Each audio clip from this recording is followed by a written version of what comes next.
In today's video, we are going to review what happened in Chelsea's 2-0 win over Servette. Yes, there was a lot of outrage after the game from fans. Apparently at the stadium, it was very poor in terms of the atmosphere and not something you like to hear because especially after a win, yes, it was far from perfect.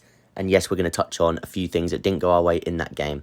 But there's also positives and it's also 2 games in. So I do just want to point out that going to games and even the outrage online, it doesn't help anyone. So I just want to put that out there and let's get into the tactical analysis part of this video.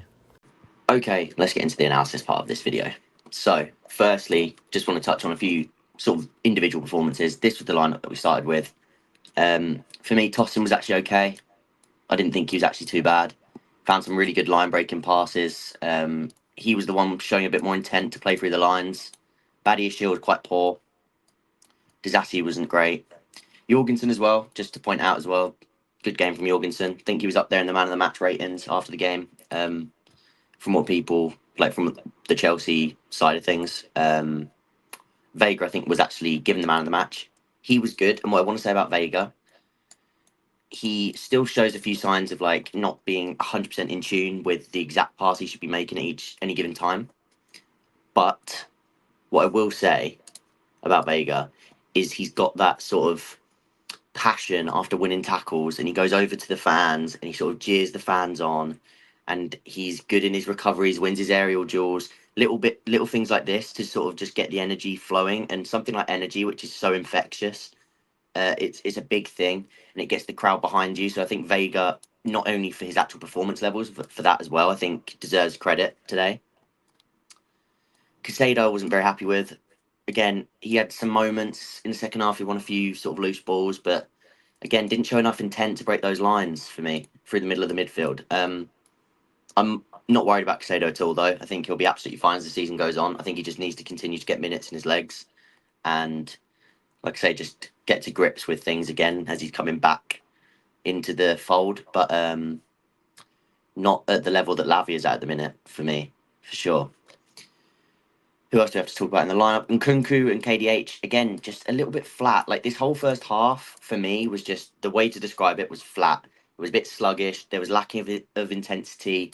The press was, again, against City, it made sense to sit slightly deeper to make sure that we always had sort of the double pivot in the press and to sort of almost press with 3 to 4 men against City. But in this game against Servette, it just felt too passive. And again, it felt like that sort of lagged over from the City game, that we didn't show that same intent. The counter press was slower. Again, I think that's personnel based. We didn't have Lavia, we didn't have Guus Cucurella, who were 2 of the most important in that City game in terms of that counter press, leading the counter press and winning the ball back, along with Caicedo. So I think that's massively important too. KDH did a job in terms of he was putting himself about, but again, he wasn't quite winning his duels, and that's an important factor. Some of his passes were a bit off. He was doing his bit between the lines, and it was a bit of a funny game for Dewsbury Hall, in my opinion. Can do a lot more on the ball. Again, I'm not worried about him. I think he's an important piece as the season goes on. I think he'll prove his worth as an asset for the whole squad, but wasn't too happy with either of them. And I think in Nkunku as well, there's a few times we sort of just turned and sort of flailed his arms a bit. I wasn't overly happy with that. Of course, he got the goal in the second half. Good penalty, really good run into this sort of area to win the penalty as well. Little like blindside run to get on the ball. Clever. And he adds that in attack. And again, he's a sort of player I think he's just going to continue to grow into the season. Had some good pre-season moments as well. So yeah, not worried about them, but I just want to point those out. I think it was flat overall. What we did see is the number 8s dropping into these pockets again, as we sort of have touched on in my other games, where you sort of create this pocket either side. The idea being, say, KDH drops into this pocket and Nkunku drops in, and you end up sort of creating this 4. But then you got the 3 midfield, 3 at the back. Vice versa. And Nkunku drops into the pocket to receive. KDH drops into the front line. Still create that 4. Now 3 in the midfield. And that's sort of your way out, that pocket player. Now, the other thing that was important today, which I wanted to touch on because it made sense as to why they made that change in the second half, and I'll tell you what Maresca said about it as well, was the role of Guus. Just to touch on him again, brilliant in the press, shows so much intensity and intent, is what I meant to say.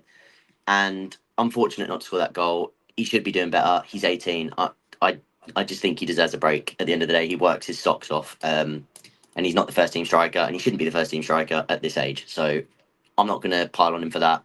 He carved that chance out of himself by working his socks off, like I say. So just to get that out of the way, again, it's just at times my biggest thing with Guus, at his age and like how he is at the minute, is just that sort of erratic nature at times, and especially today, where what we saw is those wingers being a lot higher and wider, especially when Guus could drop into this space. I'll try and flash up a few images on screen now of, say, Guus doing it and then of Palmer doing it in the second half, as I'm going to describe what he said about Palmer.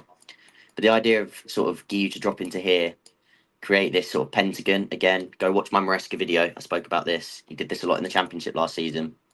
And it's not every game, but it's some games where he wants his striker to drop in where the extra space is, sometimes deeper than the eights, where it can almost bounce play.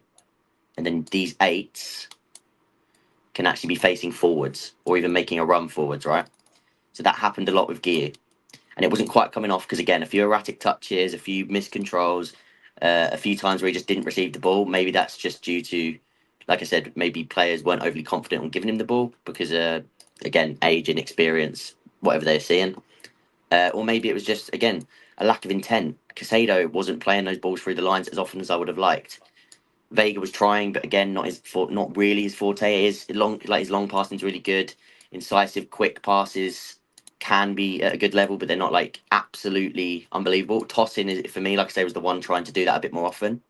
But then what we saw was Palmer come into here, and what he basically said about Palmer was that he brought him on to have minutes in the nine and was given the minutes as a nine, but to behave as a midfielder to create the +1 essentially. So again, with that same idea, when Palmer was dropping into here, the idea is keep the ball, either recycle it, don't lose it, and then if you can we bounce it off? Can we play? Can we get the eights into play? Can we then get it out wide, by etc. So Palmer, that made sense. That's why that made sense to me. I don't think we'll see it too often, so I wouldn't be too worried if I was you. But we also had Madueke come on, very good in my opinion when he come on. Gusto came on, not his best game, but Lavia came on right in the final minutes. Who else? Enzo for Nkunku. Enzo again, this sort of duo created something very good. And was that it for the subs? I think that was it.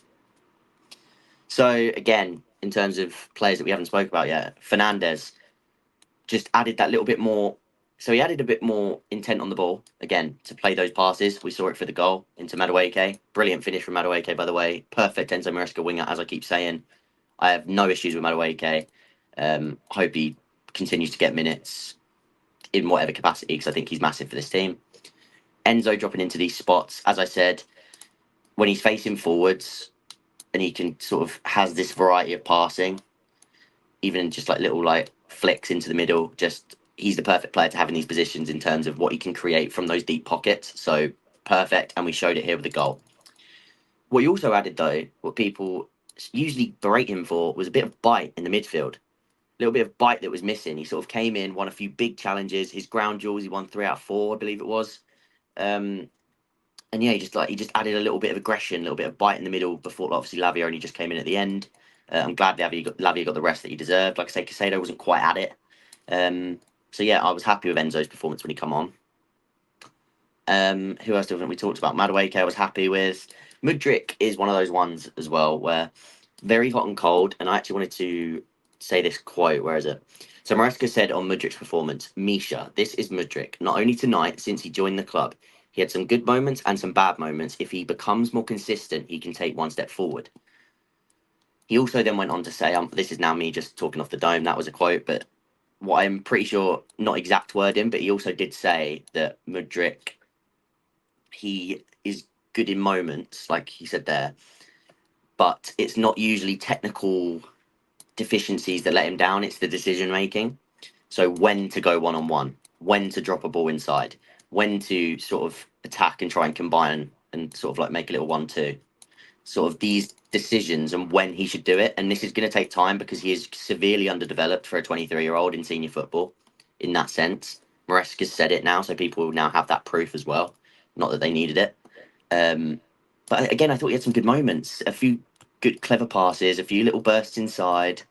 But it is with him, it is just like exactly what Maresca said, some good, some bad. And he has to just get to a consistent level to show it. And I think the longer he spends with Maresca, with consistent coaching and exact coaching, like perfection detail to it, I think that will refine him in a positive light. So I'm okay with Mudrik's performance tonight, as much as a lot of people are annoyed. There was good moments, and like I said, I think it's actually a good thing that we've had Maresca sort of address it how it is now. Neto, we didn't speak about, again, a few okay sort of like little brilliant bursts forward to sort of put something into the box. Nowhere near his best. So again, I expect him to start against Wolves, so we'll probably see a lot better. But like I say, I think the biggest things to take from tonight was it was flat. It just lacked a bit of energy. The press wasn't quite where it needs to be. Whether that's intent, whether that's in sort of the game plan of what it was. We spoke about the striker situation and how today it was more driven on sort of them dropping deeper. Like I say, Vega man of the match, and I liked his passion. Thought Tosin was actually okay on the ball. I thought he was the best defender. Jorgensen, good game from him too. I do expect Sanchez to come back in against Wolves, but we'll talk about in the preview, which will come out tomorrow. Gusto, again, he had a few loose passes when he come on, but again, it was a short cameo. He'll start against Wolves, and fingers crossed he plays better. These two as well, the goal, but also just making a difference off the bench. Good from them. Palmer did take a knock, but apparently Maresca said in the conference that he's fine. We could also see this man. He obviously got unveiled today. I'll flash a picture up on screen now of him in the unveiling at the bridge, and of course his announcement. So let's maybe get excited to see him at the weekend in some capacity. But yeah, I think that's all I have to say in terms of the tactics. We'll go back to the normal video for the outro, and yeah, up the Chelsea. We still got to win.